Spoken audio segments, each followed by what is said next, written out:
sa Dusukun, guys. Mga kamamsi. Pero na tayo. Kasi matagal ko na kung gustong gawin na hindi na lahat ng oras, panahon na sunod-sunod na lang tayo sa kanila. Balik pa yung tayo sa kanila. Alang problema yan. Papahit. Papahit. Sirado na.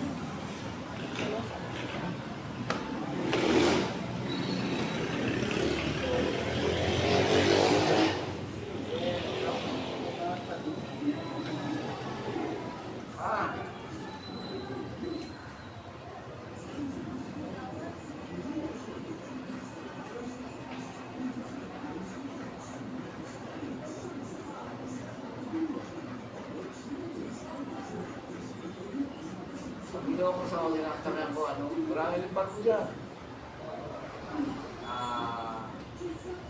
Leopard. Magpakulot ko siya, magpakuan ka ng magpa-hot-oil.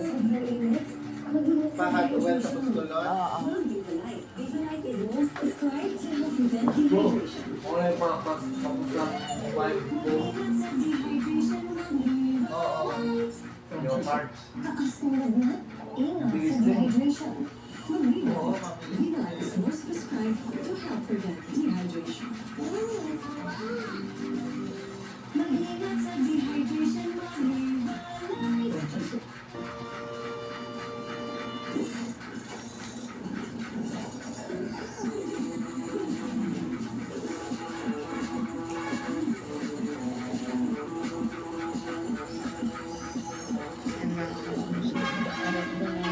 gagawin na city ang Panglaw sa next year. Oo, pwede eh.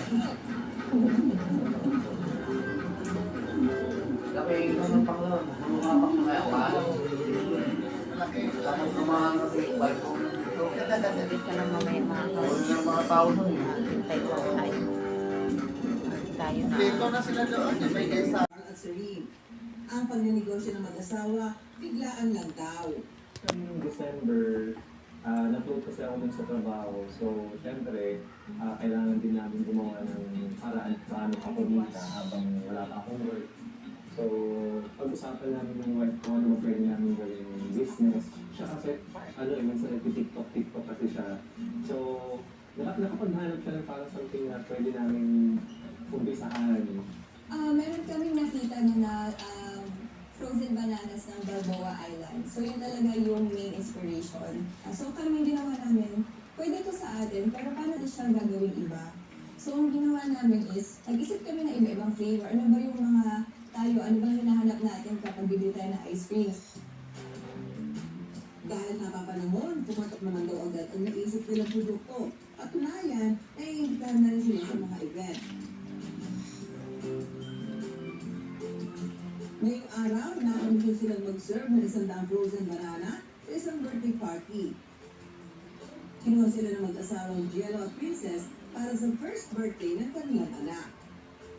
Bali, mag-curious kasi kami, ano siya, pero hindi kasi siya, hindi siya yung, kung nakakita mo yung glazing table na, siguro na cookies, ito, pero hindi siya, may mga nakakita na frozen banana, tapos, may patito siya ng table. Ang verdict ng mga bisita. Masarap po siya, bagay na bagay ngayon sa tag-init. And ayun, napaka-crunchy niya at saka sweet. Sa ngayon, wala pa akong ganitong nakain na banana na dinit sa parang ice cream. Masarap siya, bagay siya sa mga mahilig sa sweets. Para siyang mga branded na ice cream na mga toppings, gano'n. Pero kakaiba siya kasi banana yung gamit. Very perfect kung ngayong summer. Lalo na pag-init. Tapos, Ano eh? perfect siya sa mga nagdadayas. Lalo na yung main ingredient. Cheese, banana. Tapos mas napalimit ang flavor ng banana. In fair, blockbuster ang pila sa banana. Hindi naman daw naiibig ang mga nakapila. Nakakalibang din kasi makitang ginagawa sa harap nila ang frozen banana. Kukukunin sila nila sa mga event, nagsisimula ang package sa 3,100 pesos para sa 30 pieces hanggang 15,000 pesos sa 200 pieces na frozen banana. Tumatanggap din sila ng gustong maging resellers. So, yung sa reseller program na, meron kami parang minimum order quantity na tinatawag, which is 60 pieces. Nagpo-cost lang siya around 2,400. So, pwede na silang mag-resell. Ang kailangan lang naman nila actually is freezer lang. Yung gamit, toppings and all, kami na yung nag-prepare dito. So, kumbaga sila, yung mga resellers namin, ang gagawin na lang nila, ibibenta na lang talaga nila. Bago nagsimula ng negosyo, may mga bagay na isinaalang-alang sina Carl at Serene. So, isa sa mga considerations kasi talaga namin kapag mag-build kami ng negosyo is ano yung wala dito sa atin na pwede natin i-serve doon sa mga magiging customers natin. So, isa din consideration namin is yung costs. Ano ba yung isang bagay na madali namin masisimulan ngayon na hindi namin kailangan mag-invest ng sobrang laki? And of course yung time. Kasi since yun nga na-mention ni husband na nawalan siya ng work, ano yung pwede namin simulan na ngayon? Ano yung it has to be easy? Kailangan madaling simulan yung negosyo eh. Mahigit isang buwan lang ng paghahanda at 45,000 pesos na puhunan ang kinailangan nila para masimulan ang negosyo. Yun, ginamit namin pang bili ng freezer, dalawang freezer actually, tapos customized part, dalawa din kami para mag-umpisa na kaagad. Kung may freezer naman po sa ref natin, tapos bibili ng bananas lang at tapos yung panimo lang inventory ng mga sauce, ganyan. I think hindi naman po sa sobra sa 3,000 yung pwedeng maging starting na capital eh. Spread lang kumbaga, pero kahit na 4 na buwan pa lang, lahat naman ang naging pagtanggap ng mga suki. Sa isang event namin, pwede kami mag-earn as much as 10,000 pesos. Sa isang araw lang yun. So that's 100 to 120 pieces ng bananas na sinaserve na for a day. Ngayon kasi, dahil mainit, ang dami mo order sa amin ng mga bulk orders na 30 pieces, 40 pieces kasi dadali nila sa swimming party. Talagang paiba-iba siya, pero on average siguro on a monthly basis, ang na-earn namin is around 15 to 20,000 pesos. Nung simula, sinubukan nilang nasa pwesto. Pero ngayon, no sweat na dahil online na lang sila kung magbenta. Mas mostly kasi na sales namin nasa Facebook talaga. So nag-focus kami ngayon online and ngayon mas nakikita namin yung value na okay, hindi naman pala necessary na kailangan may store ka para makapag-business ka eh. Minsan kailangan mo lang maging wise. Kung meron kang resources sa bahay, gamitin mo siya. Ang pag-iisip ng negosyo, hindi naman pala kailangan maging komplikado dahil kung minsan, nasa mga simple bagay na gaya ng Good news pa kami, dahil sa mga has put us over 25 million pesos in just 3 days. Congratulations to everyone! Get your tickets now at tayosawakas.com at ipapalabas na rin po siya sa Australia and New Zealand, June 11, 2026, US, Canada, and Guam, June 12, Hong Kong and Macau, June 21, Taiwan starting August 7, Malaysia, June 2026, at coming soon din po the Middle East, Tayo sa Wakas, a 33rd anniversary offering of Star Cinema, and a film by Cathy Garcia Santana starring Donnie Pangilinan and Bel Mariano, now showing in cinemas nationwide. Donnie and Bel, congrats po. Yes, para sa lahat ng mga tatay, mga daddy, mga ama, mga papa, mga papa, June 19 and 20, Daddy Yogi, a Father's Day concert. Ako yung guest ko dyan, napakaganda, napakagaling. Sino ba yan? Si Karin. Yeah. Ang concert ay nasa Proscenium. At sa July 3, nandun ako sa Sydney for nandito ako in Sydney. At babatiin po natin, happy birthday, Alea Barilla. Happy birthday. Congrats Ate Kay. Congrats Ate Kay. At eto, oras na ang para sa paro. Para sa aming mga people. Kasama niyo po. Bye! What's up mga people?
Sinabi lang mag-shoot Christmas sa sumabay naman tayo sa advance. Mabilis na mga pangyayari dito. Ay, eto na.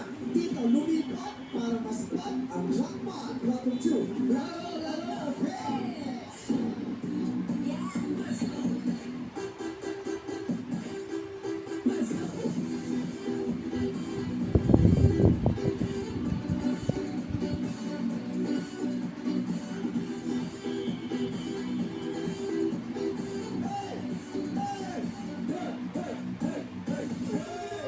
Yes, that is so amazing! Kaya naman kahapon, bigong nasagot ni Makoy ang ating jackpot question. Yes! Sa mga riders yung kahapon mga riders, kaya ang tanong natin sa kanta ng Eraserheads na Overdrive, ano yung unang lugar na binabanggit? Mag-Baguio. Mag-drive ako hanggang Baguio. Ano yung mga pagkakabasa nun? Baguio. Wala siya ng sagot, di ba? Wala. Wala, hindi nga Ano namin. mental block siya. Okay. Hindi alam yung kanta. Oo, kaya sayang. Kaya naman ngayong araw, ang ating pot money ay umabot na sa 250,000 pesos! Ano si Kulot? Hello, Kulot. Hello po. Kumusta po? Ay, po. Ikaw, kumusta? Ayos namin po. Pamayan mo naman yung anak. Kasi, pasensya na po, may pawis yung mga pasmado po kasi. Ay, okay lang yun. Okay lang, hindi nga siya nagugas ng sigaret. Sino mas nakakahiya sa inyong dalawa? May gusto ko pa pang itanong sa anak. Lumapit ko, tumatakbo Oo. ko, tumatakbo. Nakilatis na namin yan. Kumain ka na po ba? Hindi. Pero kumain mo mami ako yun. Kumakain ka ba ng supa? Sugama. Kinakain ka supa. Ginagawa niya sandwich yung upo. Isa shot na anak. Medyo sa pa itong tulong. Balita ako, Kulot. Kakabalik. Medyo matagal na rin po siguro, 3 years ago na rin naman. Kasi hindi na po talaga ako nagano pa ulit ng iba. Eh, paano yan pag nandito na ako? Hindi ka pa rin maghahanap ng iba? Ano ba yung mga tipo mo sa babae? Siyempre, mamahalin ako, tapos totoo sa akin. Kaya nga ako, Mahalin po. Uy, maputulan pa ako. Sige, tibutan lang. Ano sabihin mo sa kanya mahalaga? feeling ko mapag-uusapan ko sa magandang inuman. Tari, babae pa na ganyan sila lang. Siyempre ka. Pag babae, pag may anak, may balak na. Baliktad na, no? Nagaya ng inuman. So, ang gusto mo sabihin? Shot tayo. Siya tayo. Mayroon ka ba? Minum mo, gusto mo kape po tayo. Gusto ano? Kape po tayo. Kape. Po. Kape, shit. Ako lang magtitimpla ng huwag na kape kasi hindi naman nakakape. Sige po, gusto mo shenbot ako. Sige, i-share mo. Sige, i-share Yes. I-share mo ng ganito. Ayun. Siyabot mo ng galit ka. Wala pa rin maaliw siya. Kilala kita. Ayayin mo lang yung inuman na tumamaya. Sabi nakakasalubong kayo dito ng paggabi na.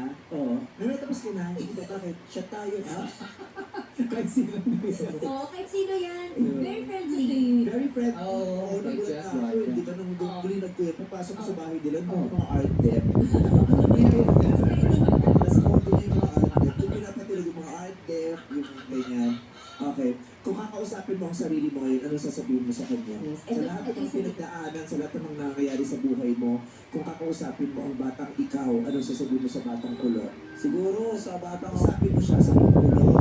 ikaw kulot, kung naririnig mo man ito ngayon, sana kapag yung bata na yan, diyan ka na lang muna. Kasi dito sa panahon na to, marami ng problema, marami ka ng pagdadaanan na basta nakakalungkot, pero huwag mo lang kalimutan na lagi magpasalamat kay Lord syempre. Kasi pag hindi si Lord kasama sa buhay mo, walang mangyayari sa buhay mo, kundi baka malulungo ka o mapatropa ka, mapasama ka sa hindi maganda. Kaya thankful po ako na nakilala, may dumating sa buhay ko na anghel na pinakilala niya sa akin si Lord. Wow, ba yung Ikaw angin? ba yun? Ah, di ba? Ikaw ba yung angel? Ano yung yun?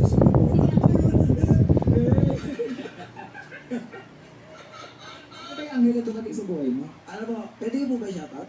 Sige, oo naman. Gusto mo, black mo pa. Angel. Ito po yung dumating na sa buhay ko ng si ano po, si Jerome Magna Montoya po. Siya po yung nagturo sa akin ng suka.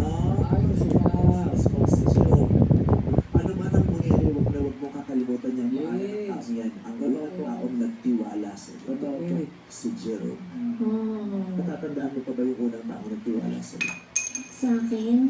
Oo.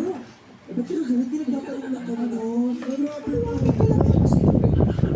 Oo. Direk Loren. Direk Lord. Sa SMCD Cebu Food Court. Yes. Direk Lord. Ikaw. Mm. Direk Chito. O, ikaw. Direk Wen. Oo. Diba? Nasaan man sila, hindi natin makakalimutan ang mga pangalan. Correct. Diba? Hindi na kayo nakakapag-usap kasi gusto ko yung sila nakakalimutan. Diba?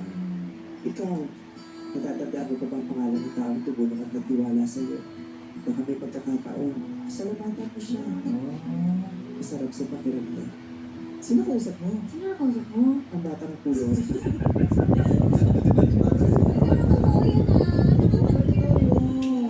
Kasi kung wala tayo sa pinilalagyan natin ngayon, kundi ka sa tao mo. Walang nakakita ng potential mo kahit wala Sila yung nagtiwala sa atin nung wala pa tayo. Yes. Oo.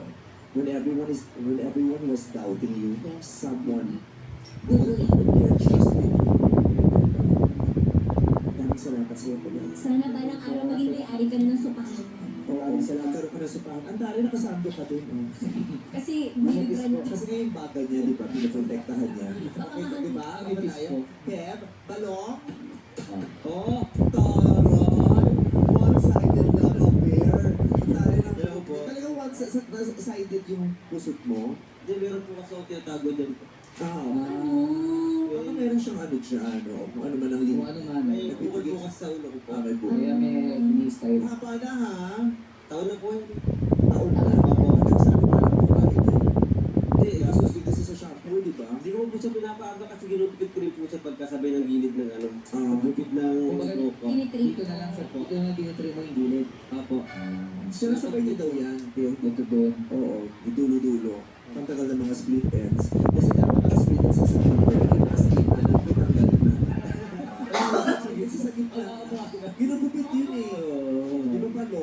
Hoy, hoy, palo. Naalala mo pa ba nung tayo'y magkasama? Sa palong malalim. Yes! Balalalalo. Palo ka lasting lang. Yeah. Palong mo sa Diyos na mahal kita. Yeah. Ano daw? Ano kayo? Gawaan niya, composition niya. Compose na ako eh. Balong mo sa Diyos na mahal kita. Okay. Gusto ka naman palo ang pinagkakabala mo sa buhay. Nagtatrabaho po ko sa isang company po ng engineering consultancy po. Ano daw mo? Maintenance minsan po driver. Ano minimaintain mo? Yung office po, pagka may mga sira po sa office, mga palitilaw, para di po mga lababo. Oo, ganun lagi sila available. Kasi hindi mo agad mo, tapos may isa ka na, hindi mo makuha. On call eh. Ay, oo. Nakaka-stress. Opo. Oo. Nag-aaral ka ba sa TESDA? Ano lang po, vocational lang po siya. Bali, anong pinag-aralan ko po is electrical po. Electrical. Mahirap yun ah. Alam ko sa Electrical. Nakalasan mo na ba makuryente, Balong? Opo, naranasan ko po. Gusto mo ulitin natin? Buti hindi malala, ano? Hindi, nabitawan ko po agad yung place eh. Nakabalat po pa rin kabilang wire. Pagtanggal ko po ng isang wire, tumikit po yung place. Maganda may sumusunod kayo parang gloves dyan. Gloves talaga yun. Kasi sa bahay lang po kasi ako nagawa no, kaya nakuryente ako sa bahay. Wala akong DPE sa bahay. Ikaw nag-round ka naman dati? Oo. Tinignan mo dati yung bata ka, yung ano, yung dinilaan mo yung battery. Kaya nga eh. Yun, yung ganun. Oo, may kuryente na natin. Pero masama yun. Kasi gusto ko yung Spider-Man, yung magkaka-power kapag na-kuryente ka. Tinry ko yun. Gusto mo makuryente nang hindi ka hahawak sa Teka lang, ba't Spider-Man magkakakuryente ka? Ba't Di ba si Spider-Man nakuha niya yung ano niya sa kuryente? magaganda eh. Magaganda si Spider-Man eh. Pero bago kayo 2026, ito yung electric Spider-Man. Abangan mo po sa 2026, ipapalabas mo sa TFC lang yan. Oo. Written, directed by, produced, and acted by Kim Chu. Diba? Awa mo sa kuryente ka, pag alam mo sapat lumalabas.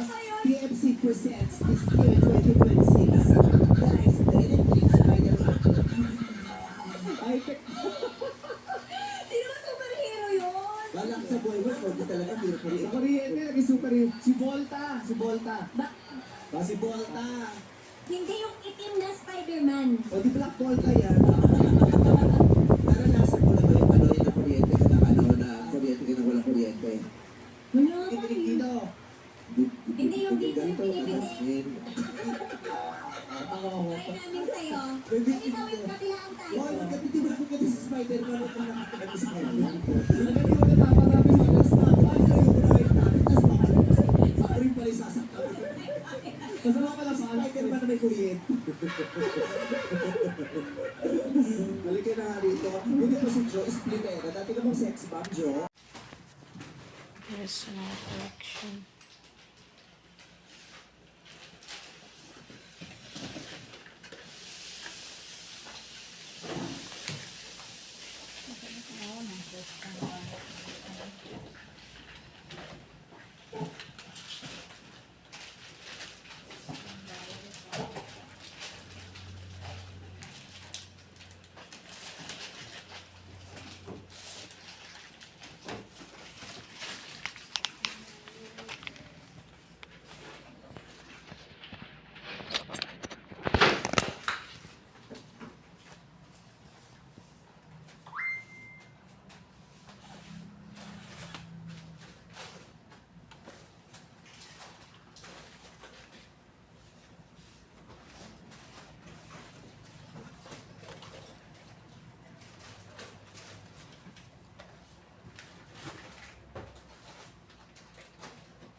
Ay, tuluhan mo din yung pan.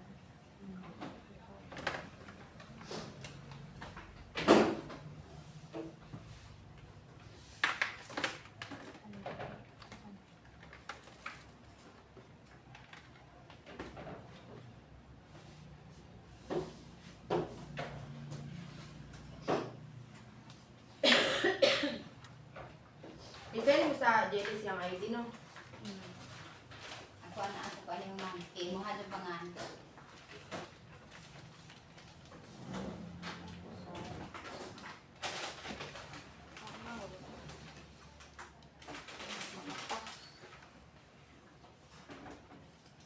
Ingkod sa ma'am?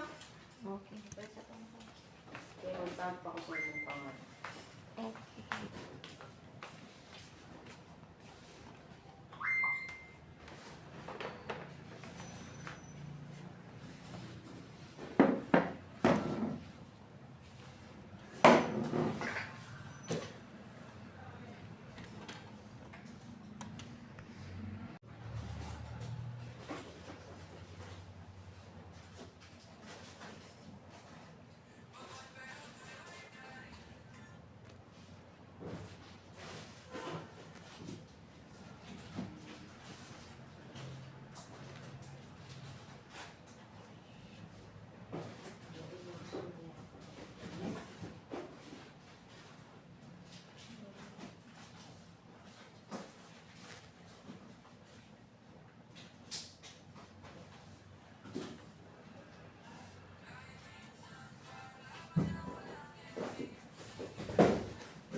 Sana. Ako rin putos ano eh. Ano man na isod na pa doon. Niya na pa man na tawagan ko. Ato isa okay. Napanso na din ah. Oo eh. Oh. Ago ano eh. panisigan na mo na katong kalamaan ito nga rin ron. Pag isip mo kay pagsena ko ni kung ano ang ipapangitan na siya kay ron. At siya tra ko nga pwede na niyo.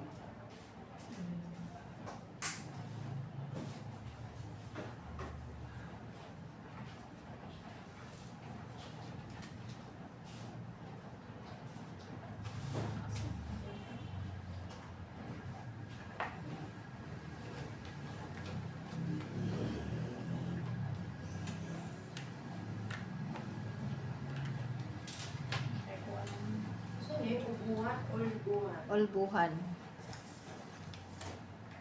Ulbuhan, ano na kay pero ulbuhan. Ulbu dito ah. Ulbuhan. Ulbuhan pa doon sa kuan.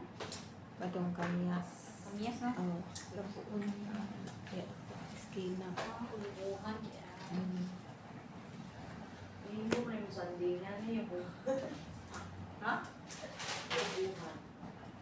Ulbuhan po. Oo, ubuhan sa dingan mo rin. Sure ba? Ubuhan mo dito ang nagutang. Ubuhan sa dingan. Ubuhan tayong pilaran. Hindi na ako ubuhan sa dingan. Ano ba sa Ano yung ulbuhan? Ubuhan ang sandingan? Ulbuhan din.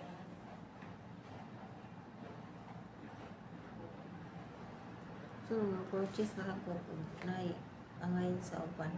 Parang tapo na yung mga angay anak. Kita na ni may mong voters wala po. Na, voters. Voters wala. Tuag, tura sa bahay. National radyo. National na bit-bit na ko. Daga pa mabukus kong voters. Oo.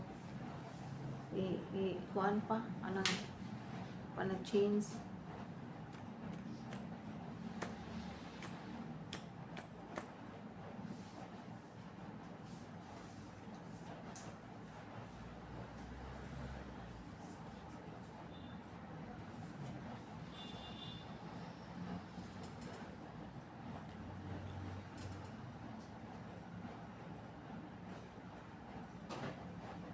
Picture ko ni mo ma'am.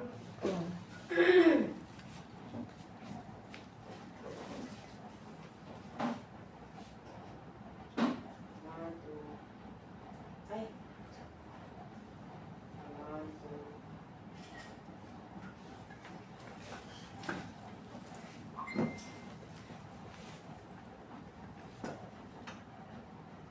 Ma'am, nakauwi na tayo. So, dala tayo ng Hardiplex. Nandun na. Hindi ko na na-video mga kamamsya. So, kasi mag-repair tayo ng bahay. Pero kulang pa yun mga kamamsya. Kasi mahal ila perla eh. Yung pera ko is ano lang. Kulang eh. Then may kunti tayong negosyo. Yan mga kamamsya. Kaya inunan ko na lang yung yung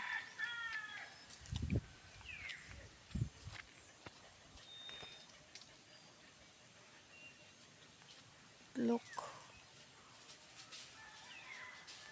Okay na yan. Kulot.